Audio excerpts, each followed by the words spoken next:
Relembrando, a nossa série é sobre o período pós-cativeiro babilônico, uma série longa. Eu já sabia disso antes de começá-la, mas eu gosto de séries, de trabalhar essas séries e trabalhar séries para dar essa contextualização dos livros bíblicos, né? E quando a gente trabalha numa série, cada vez vai ficando mais óbvio e interiorizado o conhecimento e o que a gente precisa saber, o background, né, dos livros bíblicos. E aqui a gente já está nessa série desde o ano passado, série pós-cativeiro babilônico. Então, relembrando aqui, 586 a.C. foi o cativeiro babilônico, né? Em 586, Nabucodonosor, rei da Babilônia, invadiu Jerusalém e deportou a maior parte da população para a Babilônia, chamado cativeiro babilônico. Então, Nabucodonosor, rei da Babilônia, invadiu Jerusalém, levou o povo de Judá, principalmente, né, para a Babilônia. Daí começa o cativeiro babilônico, então, 586.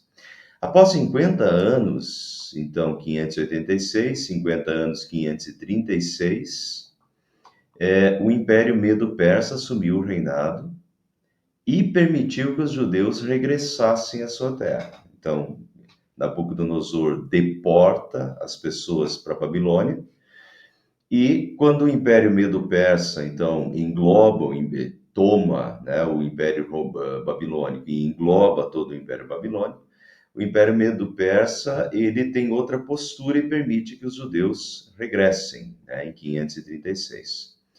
Estudamos esse retorno, né, quando os judeus retornam para Jerusalém, tem que reconstruir Jerusalém, tem que reconstruir o templo, tem que reconstruir os muros. Então, a gente estudou isso nos profetas Ageu, lemos todo o livro de Ageu juntos, todo o profeta Zacarias, né? Então, Ageu e Zacarias são desse período, 520, né? Então, 16 anos mais tarde, Ageu e Zacarias são exatamente desse período pós-cativeiro babilônico, e também o livro de Esdras e de Neemias, que são um pouquinho mais tarde, 450 a.C., né?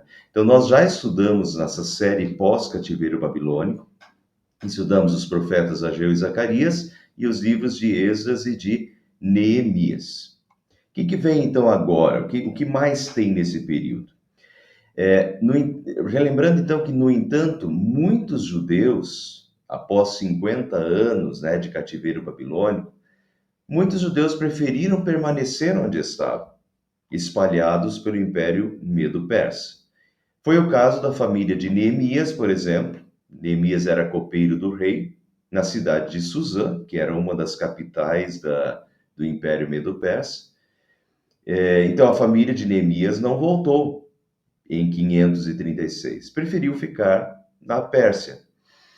E a família de Esther também, que é o livro que a gente vai estudar hoje, e a família de Daniel também, né? Daniel passou toda a sua vida, e olha que a vida de Daniel foi, a gente sabe, pelo menos que ele tinha 80 e poucos anos, talvez ele tenha aí feito 100 anos ou mais, né?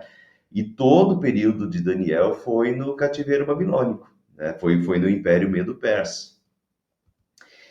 Então, nessa próxima etapa da série pós-cativeiro babilônico, primeiro a gente viu o regresso, os judeus que regressaram.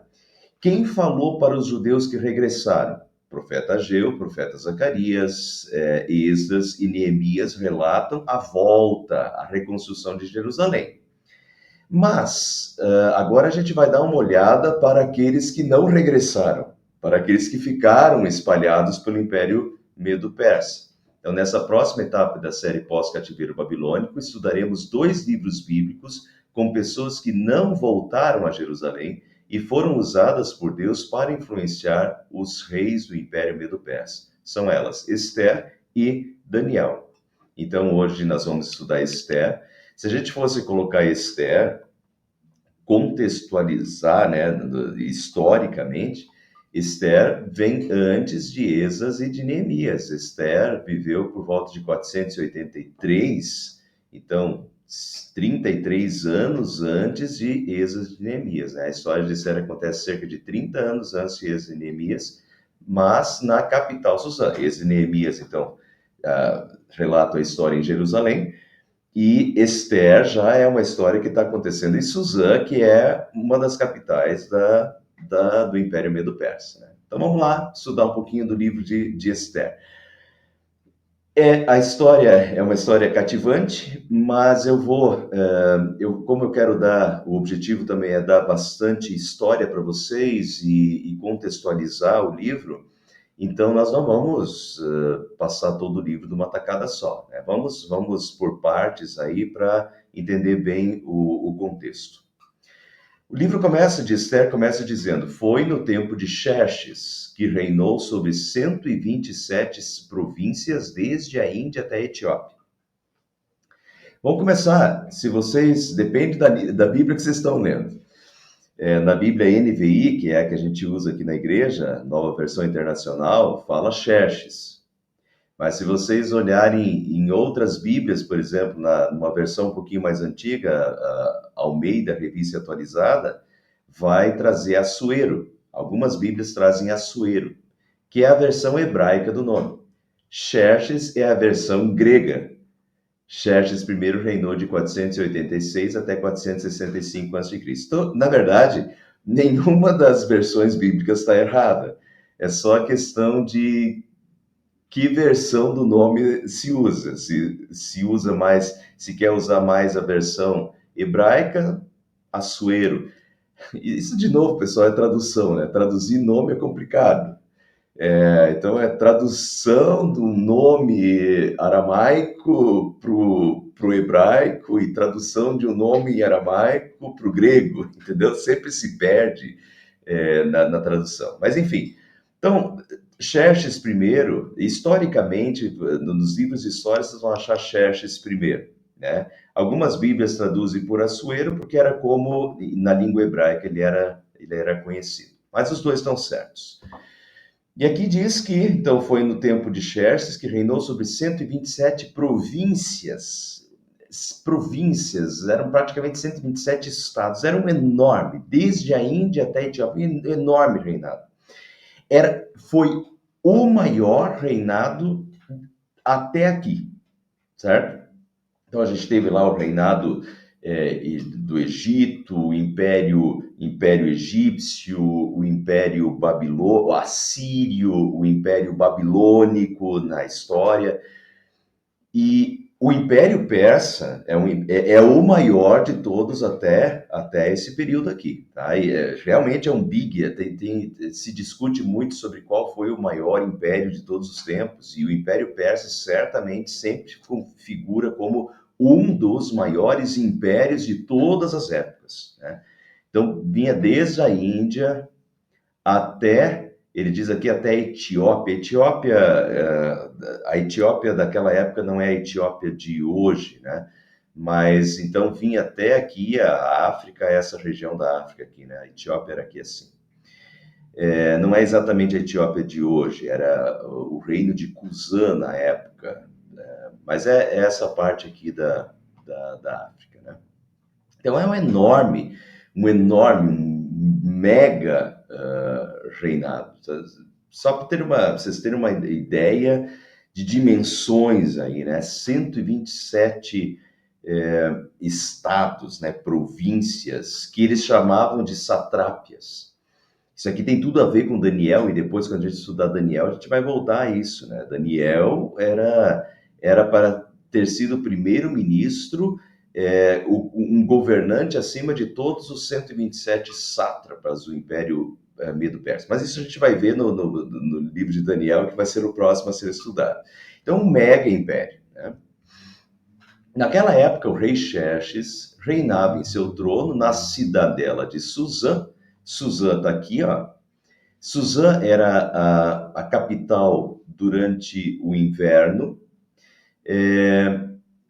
e no terceiro ano do seu reinado, deu um banquete a todos os seus nobres e oficiais. Estavam presentes os líderes militares da Pérsia e da Média, os príncipes e os nobres das províncias. Então, além dos príncipes dos nobres das 127 províncias, né, estavam presentes os líderes militares da Pérsia e da Média. Então, Pérsia, Média, a Média foi conquistada pela Pérsia e formou o Império Medo-Persa. Medo-Persa, só para esclarecer, né? E geralmente nos livros de história só aparece Império Persa, mas em alguns lugares aparece também Império Medo-Persa, então é o mesmo, tá? Só para explicar para vocês, não tem divergência aí, se vocês verem, né, um ou outro, é o mesmo império. Então, o Xerxes dá no terceiro ano do seu reinado, dá um banquete, né, convida todos esses nobres, esses príncipes das 127 províncias. Durante 180 dias ele mostrou a enorme riqueza do seu reino e o esplendor e a glória da sua majestade. Terminados esses dias, o rei deu um banquete no jardim interno do palácio, de 7 dias para todo o povo que estava na cidadela de Suzã, do mais rico até o mais pobre. Então, é ostentação pura.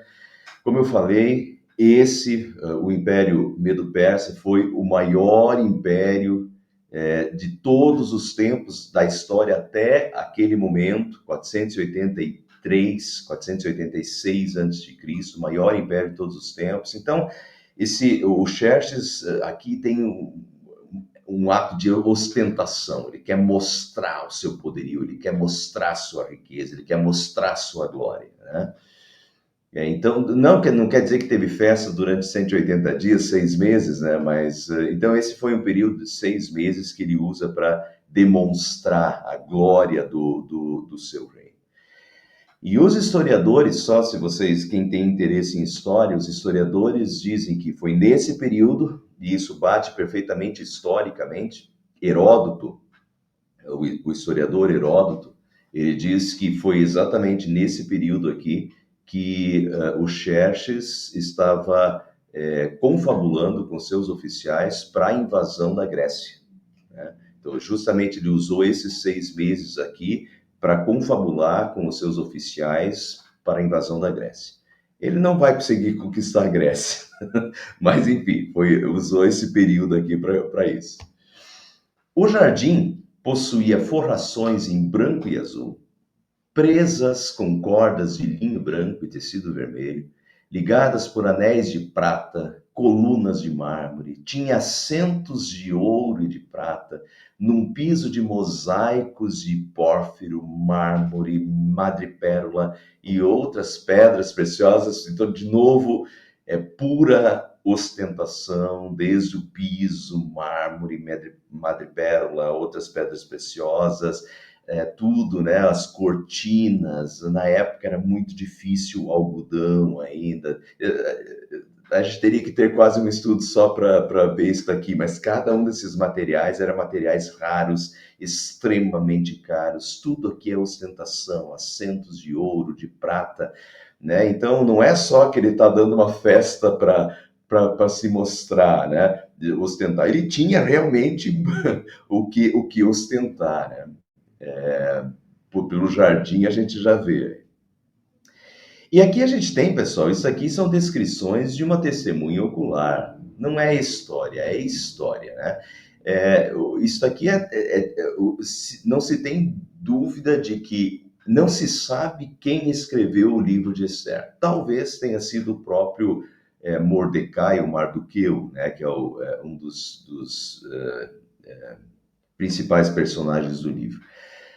Se não foi ele, não se sabe exatamente quem foi, mas com certeza foi alguém que viveu nesse período e ele é uma testemunha ocular de tudo isso, porque as descrições dele são descrições detalhadas, descrições de alguém que realmente viu, né, viu isso. Depois vão vir os nomes também, nomes dos oficiais, da época. Então, realmente, é uma pessoa da época que está descrevendo isso tudo, não é história, uma historinha né, inventada para contar para criança, mas é história real, isso é uma história bíblica que aconteceu, de uma ação de Deus realmente dentro de uma situação real, né?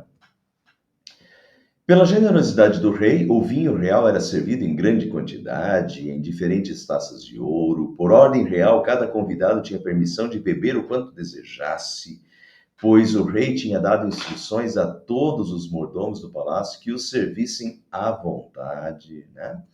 Enquanto isso, a rainha Vasti também oferecia um banquete às mulheres. Então, tinha o banquete dos homens, os oficiais, os príncipes, os nobres, os homens, oferecido pelo rei, e ao mesmo tempo as mulheres, esses nobres, se reuniam com a rainha num banquete separado. Era o costume da época, né? Homens e mulheres separados. Então, no palácio, também ofereciam um banquete às mulheres no palácio do rei Xerxes. No sétimo dia, hein? Depois de 7 dias de vinho à vontade. Quando o rei Xerxes já estava alegre por causa do vinho, ou seja, já estava bêbado, ordenou aos 7 oficiais que o serviam.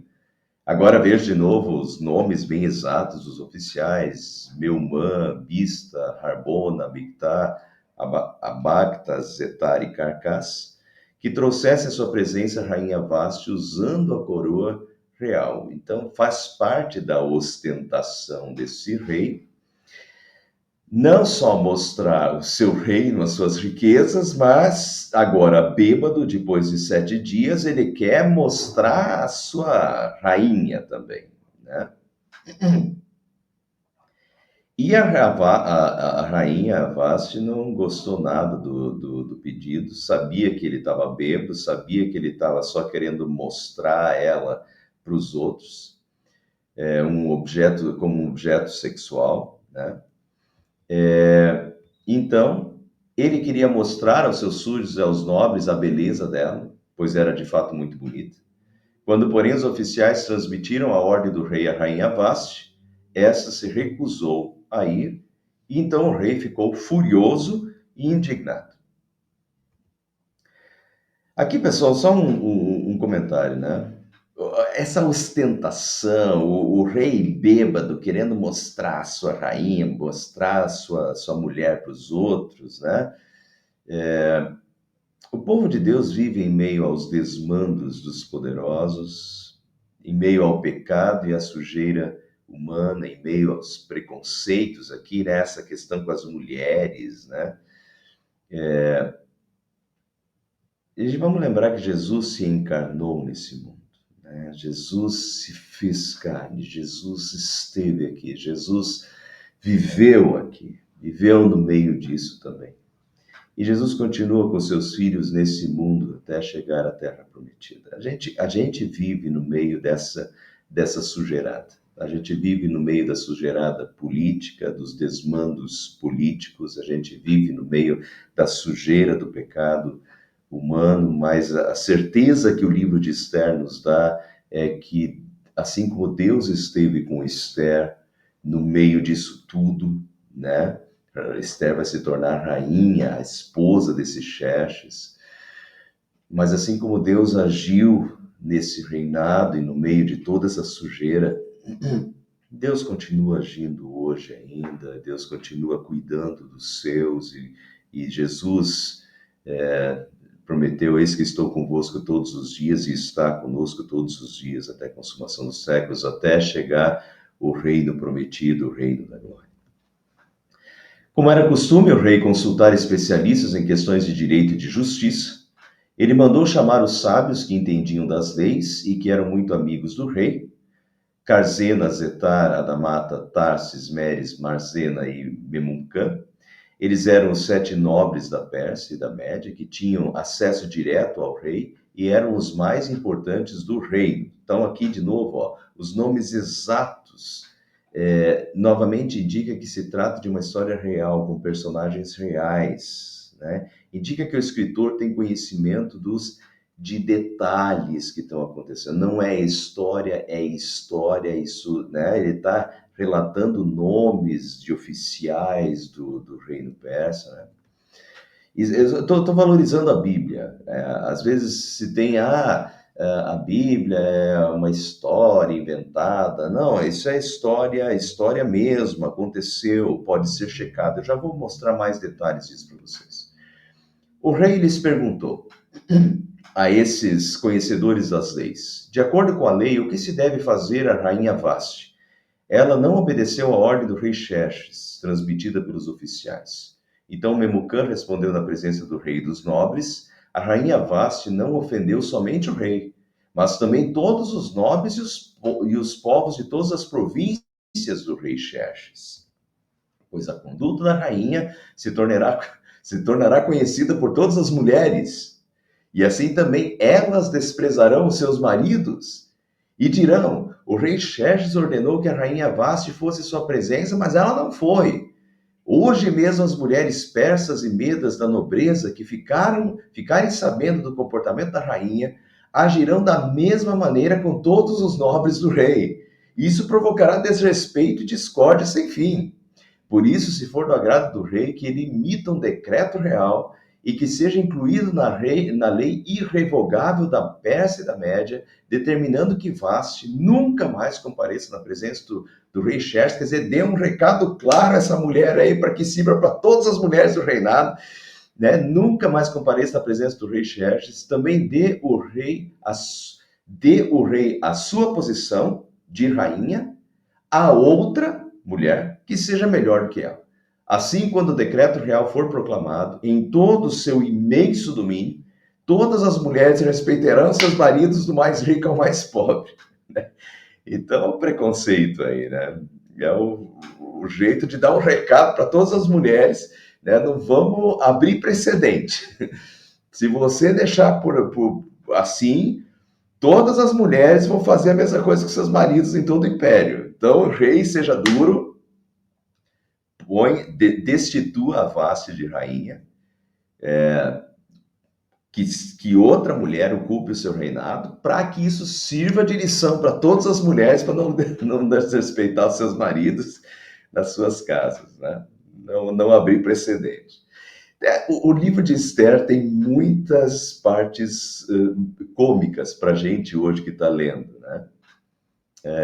E não é errado e não é pecado dar risada no meio do livro também. O rei e seus nobres aceitaram de bom grado o conselho, e de modo que o rei pôs em prática a proposta de Memucã. Para isso enviou cartas a todas as partes do reino, a cada província e a cada povo, em sua própria escrita e em sua própria língua, proclamando que todo homem deveria mandar em sua própria casa. Então, destitui a Vaste e serve de recado para todas as mulheres do reinado. Algum tempo depois, quando cessou a indignação do rei Xerxes e ele se lembrou de Vaste, do que ela havia feito e do que ele tinha decretado contra ela, então os conselheiros do rei sugeriram que se procurassem belas virgens para o rei e que se nomeassem comissários em cada província do império, nas 127 províncias, para trazerem todas essas lindas moças ao harém da cidadela de Suzã. Muito bem. Então já tinham um harém e vão fazer mais uma seleção de mais moças virgens lá para ser a futura rainha. Lembrando aí que hoje em dia, não sei se ainda tem isso, não consigo pensar em nenhum que tenha isso agora. Eu acho que tem alguns reis lá sauditas que têm várias mulheres, mas não são, não é comparado. Na época, vamos lembrar que isso era bem comum na época, ter haréns, né? Inúmeras mulheres.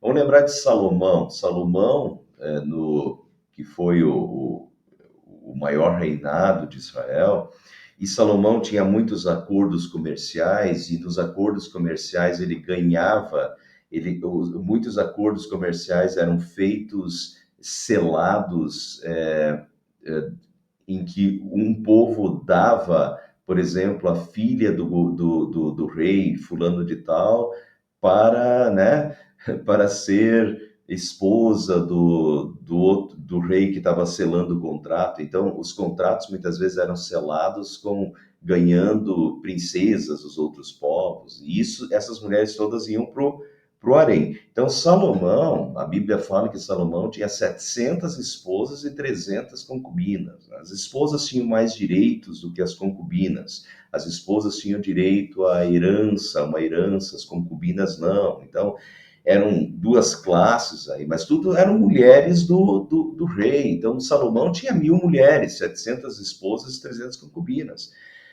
E vocês podem imaginar aí, a gente não sabe exatamente quantas o Xerxes primeiro tinha no seu harém, mas provavelmente eram muitas mulheres, né? Então agora, essa é a questão. Vão trazer essas mulheres, essas lindas moças, ao harém da cidadela de Suzã.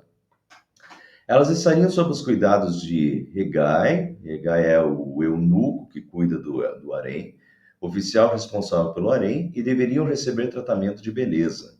A moça que mais agradasse o rei. Então agora está aberto aí o concurso de Miss aí para ser a futura rainha.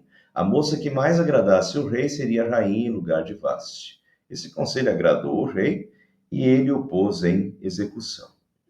Nesse tempo vivia na cidadela de Suzã um judeu chamado Mardoqueu, da tribo de Benjamim, filho de Jair, neto de Simei, bisneto de Quis.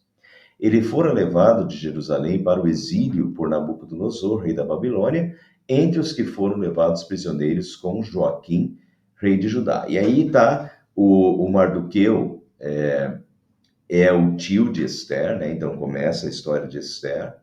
Mardoqueu, algumas bíblias vão trazer Mordecai, provavelmente os com um pouquinho mais de idade aí, na sua cabeça deve estar Mordecai. Atualmente, algumas bíblias traduzem por Mardoqueu, é o mesmo, de novo é questão de tradução. Então, Mardoqueu, Mordecai, era da família do rei Saul. Quis era o filho, o pai de Saul, do rei Saul, do primeiro rei de Israel. Então, o Mardoqueu aí tem uma linhagem até real, né? Mas ele estava, então, ele foi levado, a família dele foi levada no cativeiro babilônico e ele permaneceu lá no Império Persa, não voltou. Há, aqui, de novo, há nos registros de tesouraria do Império Persa um Mardoqueu que era oficial do governo.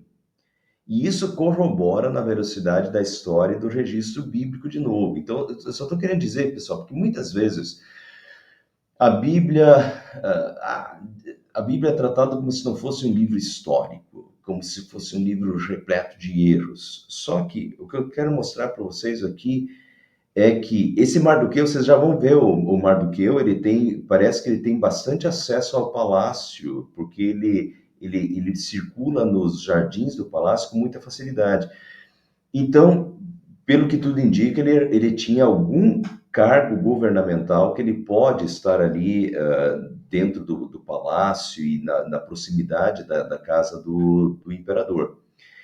E isso corresponde, de fato, a esses registros da tesouraria do Império Persa, que achou um Mardoqueu que era oficial do governo. Então, é muito provável que seja a mesma pessoa, né? Essa história bíblica, esse nome, provavelmente é o oficial do governo, citado nesses registros históricos. Isso corrobora a veracidade da história, quer dizer, a Bíblia, o registro bíblico é um registro real, histórico, né, verídico. Mardoqueu tinha uma prima chamada Hadassa, que havia sido criada por ele por não ter pai nem mãe. Essa moça, também conhecida como Esther, era atraente e muito bonita, e Mardoqueu a havia tomado como filha quando o pai e a mãe dela morreram. Notem que ela tem dois nomes, Hadassa e Esther. Hadassa é um nome em hebraico, é o seu nome em hebraico, significa murta. Eu coloquei aqui, eu procurei hoje Murta, né? A gente não está muito acostumado com esse nome, essa planta, mas é o jasmim laranja, também é chamado Murta, também é chamado de jasmim laranja. Eu vi aí a foto no Google. Bom, o jasmim costuma ser uma planta muito cheirosa, né? É um aroma adocicado. Então, provavelmente é daí que vem o nome, né? Essa Radassa, né? uma, de uma, vem de uma flor, né? De um aroma doce. E Esther é o nome em persa, que significa estrela. Então, a Hadassah em hebraico, e Esther, como ela está no meio do Império Medo-Persa, no Império Medo-Persa ela é chamada de Esther, ou seja, estrela. Dois ótimos nomes, né? Bom, pessoal, eu não teria indicado a minha prima para ser mulher do imperador como Xerxes, mas para Mardoqueu essa ideia parecia boa. Vejam o que esse cara faz, né? O bêbado lá manda chamar a rainha Vasti para dançar, ou para mostrar a mulher no meio dos outros bêbados lá de uma festa, um cara orgulhosão, ostentador e tal. É, eu não indicaria uma prima minha para ser mulher de um cara desse. Mas para o Mardoqueu essa ideia parecia boa. Eu não sei se a ideia pareceu boa para ele por algum motivo, ou se Deus plantou essa ideia na cabeça dele por causa dos propósitos que Deus tinha, propósitos salvadores que Deus tinha para o seu povo. O fato é que Deus conduziu a escolha de Esther para que lá na frente ela fosse o meio de salvação do seu povo. Esther vai ser o meio de salvação do povo judeu. Deus plantou Esther no, no reinado, né, como rainha, para que ela salvasse o seu povo no futuro. Então Deus está conduzindo essa história aí, do início ao fim. Quando a ordem e o decreto do rei foram proclamados, muitas moças foram trazidas à cidadela de Suzã e colocadas sob o cuidado de Hegai. Esther também foi trazida ao palácio do rei e confiada a Hegai, encarregado do harém. A moça o agradou e ele a favoreceu. Então, a Esther caiu nas graças do principal responsável pelo harém, do Hegai. A moça o agradou e ele a ajudou, ele a favoreceu. Ele logo lhe providenciou tratamento de beleza e comida especial. Designou-lhe 7 moças escolhidas do palácio do rei e transferiu-a junto com suas jovens para o melhor lugar do harém. Então caiu nas graças devia ter alguma coisa, alguns diferenciais, né? Porque ela não é só beleza, talvez simpatia também, alguns atributos a mais, porque ela caiu nas graças do Hegai e depois caiu nas graças do rei também de cara, né? Claro que Deus está conduzindo isso tudo e Deus está providenciando, provendo para que isso tudo aconteça também, né? Para que o Hegai a adote aí e que o rei caia nas graças do rei também. Esther não tinha revelado a que povo pertencia, nem a origem da sua família, pois Mardoqueu a havia proibido de fazer. Então, o tio dela mandou ela não revelar. Isso revela um antissemitismo. A história de Esther é uma história de antissemitismo. A gente olha hoje na nossa história recente para o Hitler e o extermínio dos judeus, os 6 milhões de judeus exterminados por Hitler. Agora, a história de Esther seria pior, né? Não seriam só 6 milhões, não. A história de Esther seria praticamente o extermínio dos judeus da face da terra. Se o plano tivesse dado certo. Nós vamos continuar, você sabe mais ou menos a história, mas então a história de Esther, o decorrer da história, é uma história de antissemitismo, quer dizer, semita, vem os judeus, né, o povo semita, que vem lá de Sem, Cão e Jafé, os filhos de Noé, né, os semitas. Então, mas é um antissemitismo,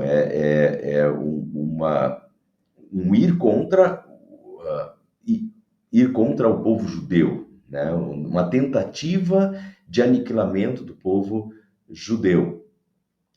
E notem, pela atitude do Mordecai, do Mardoqueu, ele pede para Radassa não, para Esther, o Radassa, não revelar sua origem judaica, pelo menos nesse primeiro momento. Então, isso indica que eles deviam sofrer algum preconceito, que eles não querem se expor, né, por causa de algum preconceito sofrido. Depois isso acontece, mas nesse momento não, então revela que tem alguma coisa acontecendo. Vocês vão notar depois pelas palavras de uma mulher também, ela vai deixar isso bem claro, assim, que os judeus têm um diferencial e que não é para mexer com os judeus. Enfim, então tem uma história de antissemitismo aí, de uma antítese contra os judeus bem clara em Esther. E Esther, o livro de Esther, é a salvação do povo judeu no Antigo Testamento, providenciada por Deus. Então, diariamente ela caminhava o Mardoqueu caminhava de um lado para o outro, perto do pátio do harém, para saber como Esther estava e o que lhe estava acontecendo. Antes de qualquer daquelas moças apresentar-se ao rei Xerxes, devia completar 12 meses de tratamento de beleza prescrito para as mulheres. 1 ano de tratamento é tudo que as mulheres querem, né? Mas 6 meses com óleo de mirra e 6 meses com perfumes e cosméticos. 1 ano de tratamento de beleza. O que os especialistas falam é região, muito sol, uma pele um pouco mais ressecada. Então, é todo um tratamento de pele, né, para as mulheres chegarem deslumbrantes na presença do rei depois de 1 ano. Quando ia apresentar-se ao rei, a moça recebia tudo, qualquer uma delas, né, dessas concorrentes à rainha aí. A moça recebia tudo que quisesse levar consigo do harém para o palácio do rei. À tarde ela ia para lá e de manhã voltava para outra parte do harém, que ficava sob os cuidados de Saasgás, oficial responsável pelas concubinas. Então essas mulheres, elas tinham uma noite com o rei, e daquela noite com o rei, elas já iam direto para o setor das concubinas, que era uma segunda classe das mulheres do rei, né? A não ser que ela não voltava ao rei, a menos que dela ele se agradasse e a mandasse chamar pelo nome. Então, se o rei se agradasse e mandasse chamar pelo nome, ela voltava, né, daquele lugar das concubinas e se tornava esposa do rei.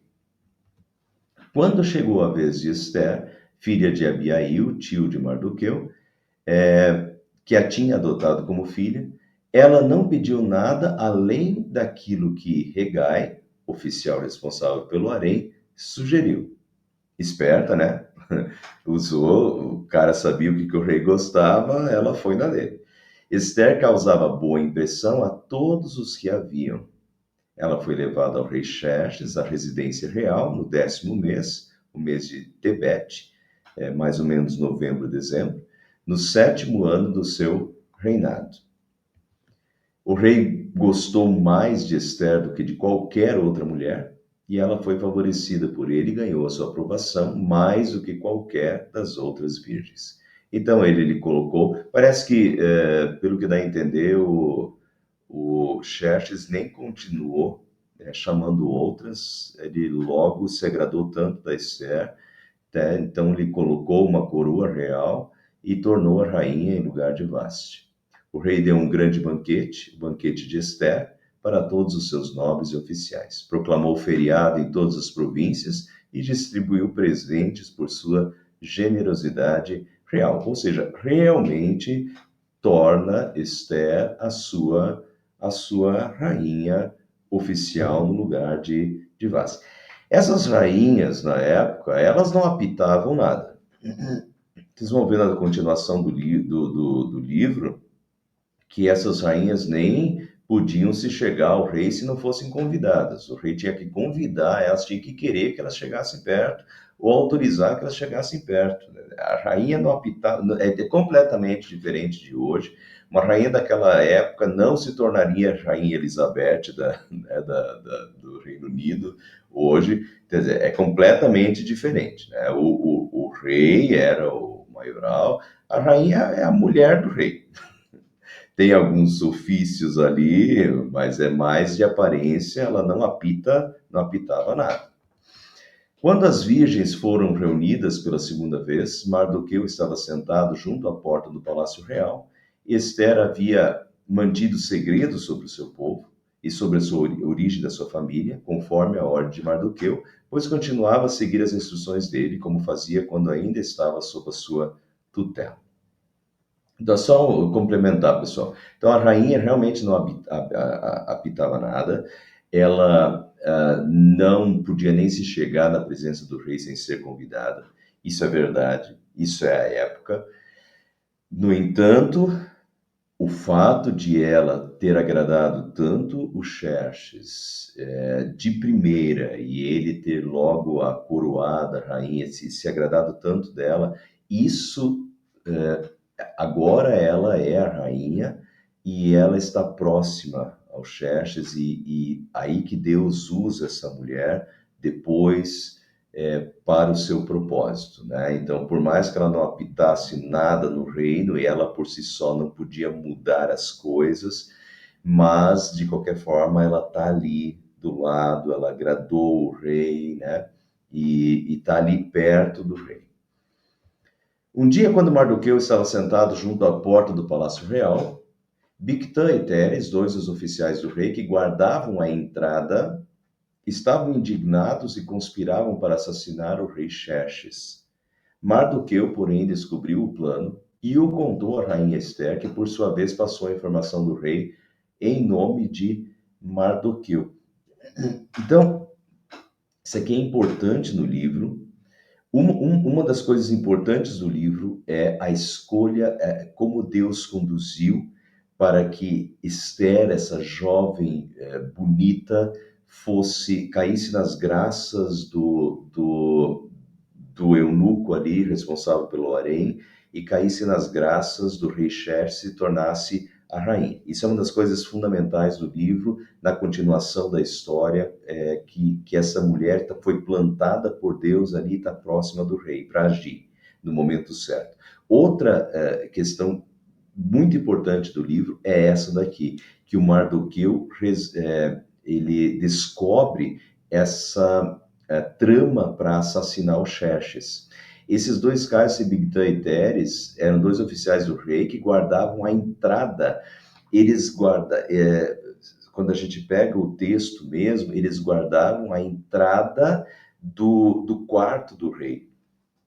Isso significa que eles eram extremamente próximos. Se eles tramam a morte do rei, eles têm tudo para conseguir executar a morte, porque eles são os guardas do aposento real do rei. Então, eles são super próximos. Inclusive, pessoal, aqui vocês vão ver, deixa eu continuar, depois eu vou dizer. Aqui, esses daqui vão ser mortos. A trama foi descoberta. Mardoqueu descobriu a trama, passou para Esther, Esther falou para o Xerxes, e o Xerxes, então, falou que foi o Mardoqueu que descobriu tal. Daí o que aconteceu? Depois de investigada a informação e descobrindo que era verdadeira a informação do Mardoqueu, os dois oficiais foram enforcados. Tudo isso foi escrito nos registros históricos na presença do rei. Então, a trama de morte do rei fazia parte do pecado dos homens, mas Deus conduziu para que fosse Mardoqueu quem descobrisse e pudesse revelar o plano e salvar o rei. Novamente, no futuro, essa será mais uma peça do quebra-cabeças que ajudará a salvação do povo de Deus. Então, deixa eu só voltar lá para concluir a história. Aqui, esses dois, Mardoqueu descobre a trama, revela para o Xerxes e salva a vida do Xerxes, e tudo isso foi escrito nos registros históricos. Isso é importante porque depois, no final da história, o rei Xerxes vai ter uma insônia e vai mandar trazer os registros históricos e vai ver essa história lá escrita, tá? Isso é importante no decorrer do livro. Mas aqui, então, o Mardoqueu salvou a vida do Xerxes. Só que o Xerxes acabou morrendo exatamente desse jeito aqui. 465, ele foi assassinado exatamente pelos porteiros daquela época, né?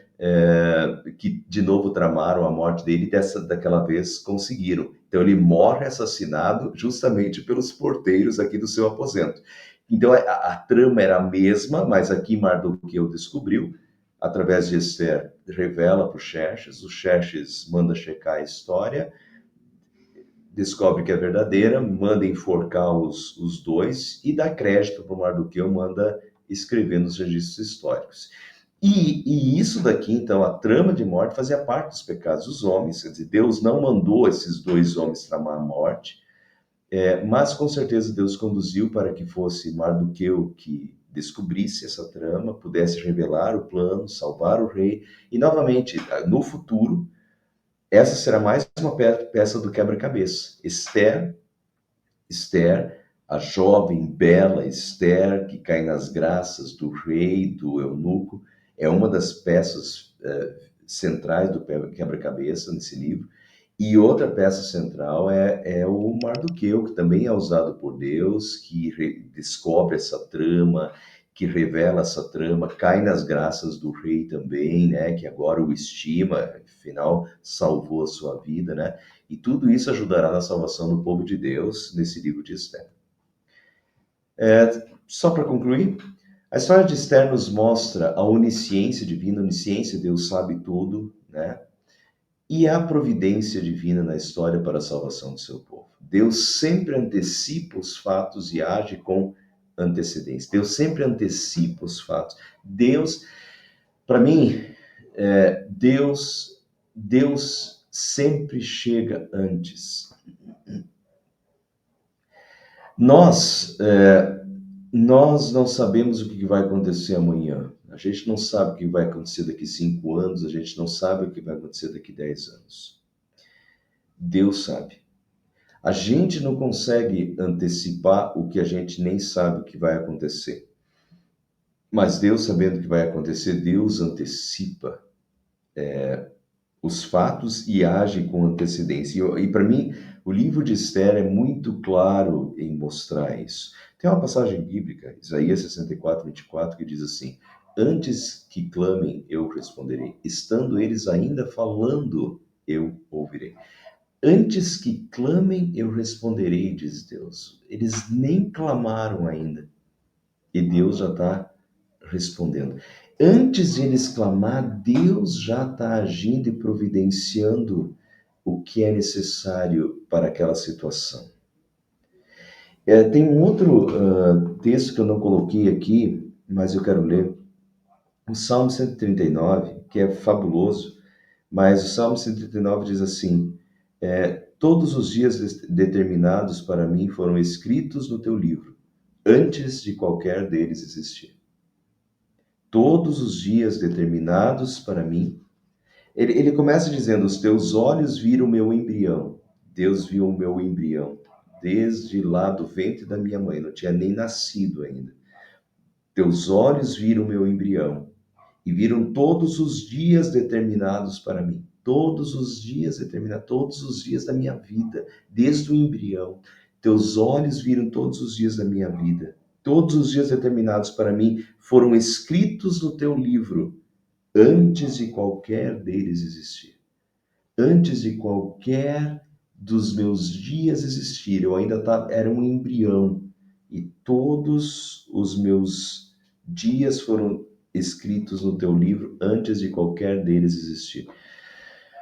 Pessoal, Deus os conhece, Deus chega antes e Deus já sabe o que vai acontecer no futuro. E antes que as coisas aconteçam, Deus já está agindo. Isso não quer dizer que Deus vai nos livrar, de que nada vai nos acontecer.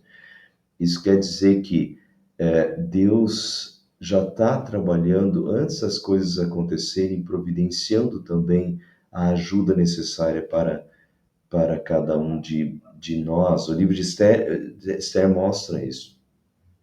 A trama de morte dos judeus vai acontecer.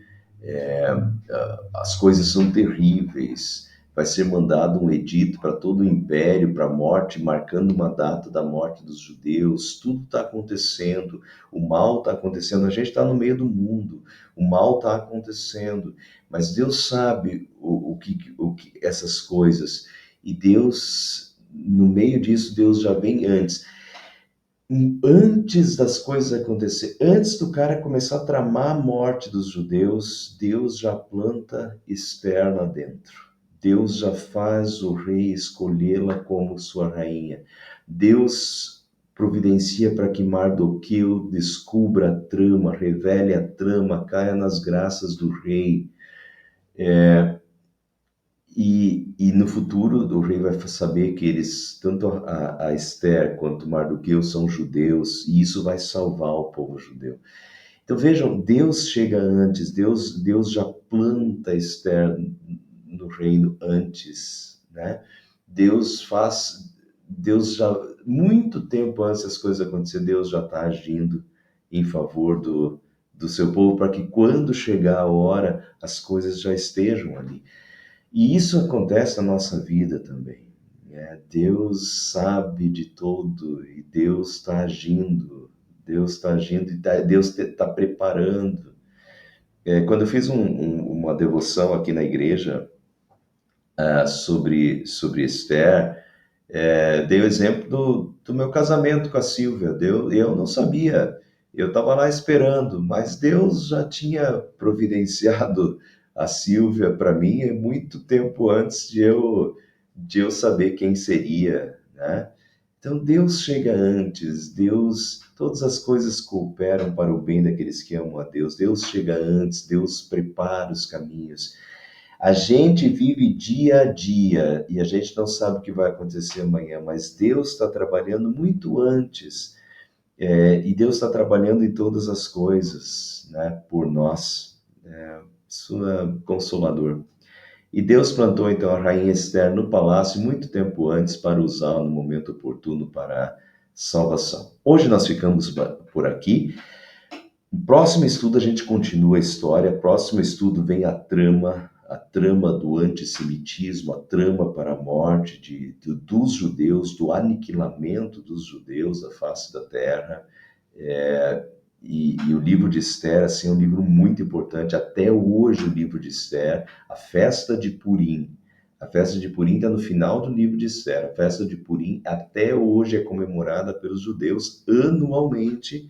É comemorada a festa do Purim, e é a libertação dos judeus, né? Da extinção dos judeus, como Deus salvou o seu povo no Antigo Testamento. Então continuem aí, a gente vai parte por parte. Semana que vem a gente vai ver essa trama aí, essa trama que tem fatores bem hilários, engraçados no meio também, mas essa trama para o aniquilamento do povo judeu.